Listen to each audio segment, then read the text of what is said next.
nguy hiểm đây đây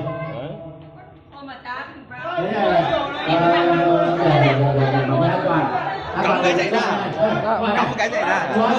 Mày ra mày quay, anh cắm mày ra mày quay, mày ra. nếu mà không bắn thì bắn được bạn để an toàn. Em bảo đây này nhá. Phải hướng dẫn anh nhé. Cắm cái phích vào đây này. Xong rồi lúc nào bắn thì anh ra cám này lên xong rồi chúng ta bỏ làm sao cắm cái phích vào rồi anh còn cắm nữa rồi. Chốc nữa là ra cám lên chứ đặt xuống này. Bắn thì nó xấu. Bắt đầu. Từ từ. Chưa. Ôi.